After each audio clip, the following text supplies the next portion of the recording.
Black Panther vs. Deadpool is a hilarious, irreverent series in which the wisecracking Wade Wilson goes head-to-head with the dignified T'Challa. This is part 1 of 5.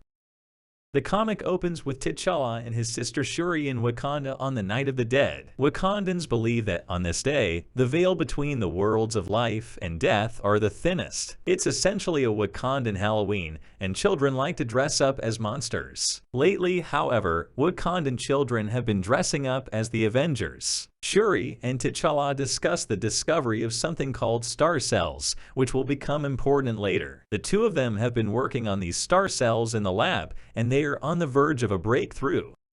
Meanwhile, halfway across the world, Wade Wilson, aka Deadpool, is piloting a bus full of elementary school children very recklessly. It turns out a villain called the Wrecker is after the kids to kidnap them for a hefty ransom. The chase comes to a head around a corner where Mailman Lumpkin is delivering letters. Deadpool gives one of the kids the steering wheel and jumps out the back of the bus to stop the Wrecker. He uses a thermite grenade to melt the chain on the Wrecker's wrecking ball, which subsequently lands on the Wrecker's crane, smashing it. Deadpool takes the Wrecker's weapon of choice, his crowbar, away from him and is about to pat the kids on the back for a job well done, when one of the kids leads him to Mailman Lumpkin. He has been struck by a piece of shrapnel from the fight and is in critical condition. Deadpool visits the mailman in the hospital and asks his doctor what he can do to help. The doctor reveals to him that there exists an experimental treatment which has previously been used by Tony Stark to cure himself from being Iron Man.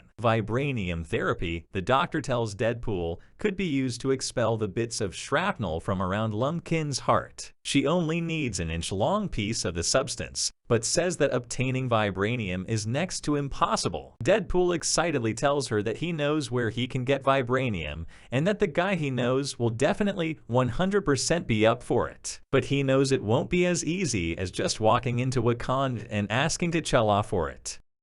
Meanwhile, in Wakanda, Shuri and T'Challa are experimenting with the new star cell technology. These artificial stem cells can cut through tissue while simultaneously healing over the wound. This technology has the potential to be used in bloodless, infection-free surgery. To test the cells, however, T'Challa has built a gun that can fire the cells from range. Just then, Okoye enters and informs Herking that there is an intruder in Wakanda. It's Deadpool. The intruder is brought before T'Challa, and he greets the king with his trademark impudence. T'Challa asks Deadpool how he slipped past Wakanda's defenses. Wade recounts a ludicrous tale of how he smuggled himself into the country along with some elephants in a conservation exchange agreement. T'Challa cuts him off and asks what he wants from Wakanda. Wade tells him that all he wants is a little piece of vibranium, and T'Challa suspects that he wants to create a weapon. T'Challa flatly refuses. He says that the only reason he allowed Wade to speak to him was because of Captain America's respect for him. But T'Challa doesn't trust Wade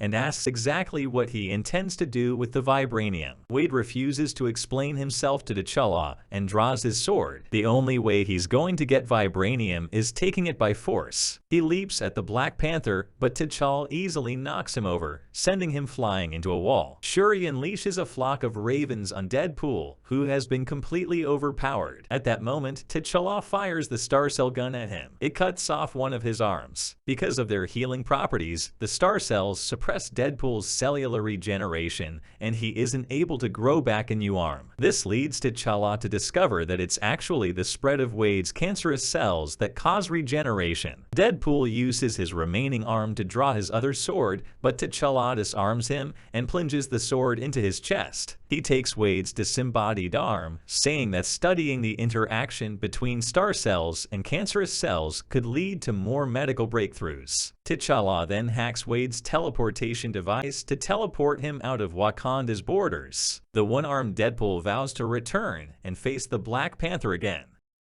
And that's how part 1 of Black Panther vs. Deadpool ends. Join us again soon for part 2.